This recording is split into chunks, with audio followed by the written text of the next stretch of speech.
Welcome back. Today, in our third part, we're getting into the 5 principles of integral journalism. These are the principles that a researcher named Stefan derived from his really fascinating analysis of ego development stages in the media.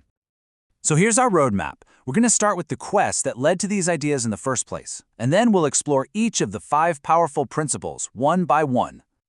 Okay, let's dive right in. Just as a quick reminder, Stefan analyzed a whole bunch of journalistic texts using psychometric methods. He wanted to understand the mindsets behind them. What was really driving the journalists, the newsrooms, and even entire styles of journalism. And he found a lot of inspiring examples at a developmental stage he calls E7. Think of things like the Prison Journalism Project, which actually teaches incarcerated people journalistic skills and then publishes their work. Or Neue Narrative, a magazine that's experimenting with co-creative workflows. Or even The Conversation, a platform where editors and academics team up to write articles together. From there, Stefan began to apply concepts from an even later stage, E8, to journalism. He started pulling from some really deep frameworks, like a map from the philosopher Ken Wilber that assigns 8 dimensions of being to, well, everything. And he also used elements from Theory U, a change management process developed at MIT. And all this led Stefan to ask a really crucial question. What would a new kind of journalism actually look like? One that could integrate the best of where we've been with where we could be going. He basically broke it down into 4 key goals. First, keep the strengths of the journalism we have now. Second, minimize the weaknesses. Third, open up to new methods from these later stages. And fourth, pull it all together into a coherent, integrated concept. His answer was the 5 principles of integral journalism. And this is a framework that bundles together dozens of powerful methods and concepts into one big idea. So let's get into the first principle, which is all about seeing more perspectives. The whole idea here is to open up our spaces for understanding. What this means in practice is considering more contexts and more contrasts. It's about mapping out multiple viewpoints, but also weighing them properly, not just treating every opinion as equal.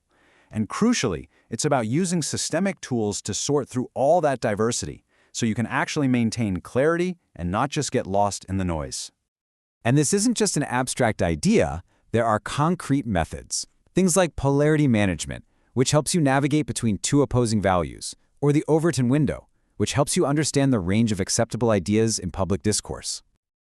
Okay, next up is a principle that requires us to look inward.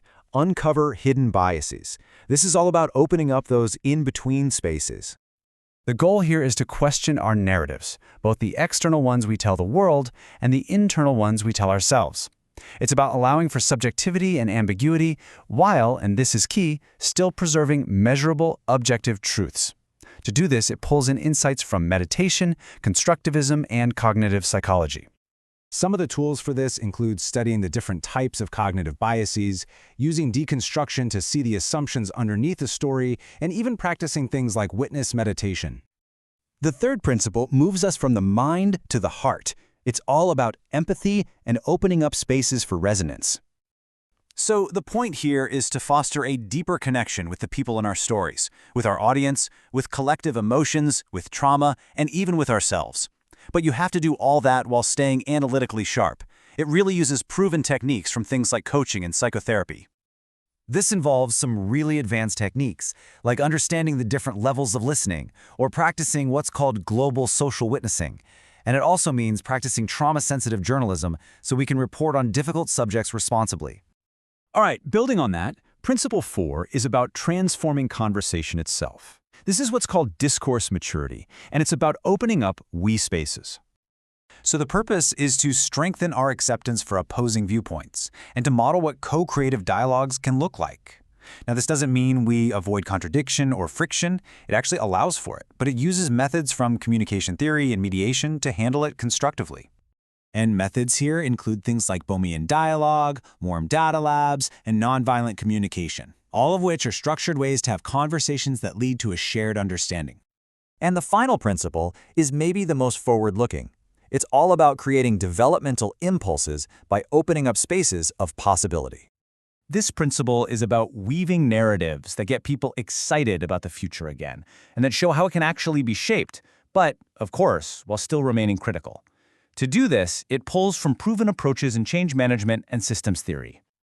And this draws on some powerful frameworks, like an approach called systemic transformative journalism, and of course, Theory U, which we mentioned earlier. So Stefan now had his 5 post-conventional principles. But that brings up a huge question, right? How on earth do you bring these into the day-to-day practice of journalism with all the time pressure, stress, and sharp deadlines? Well, we're going to look at that next time.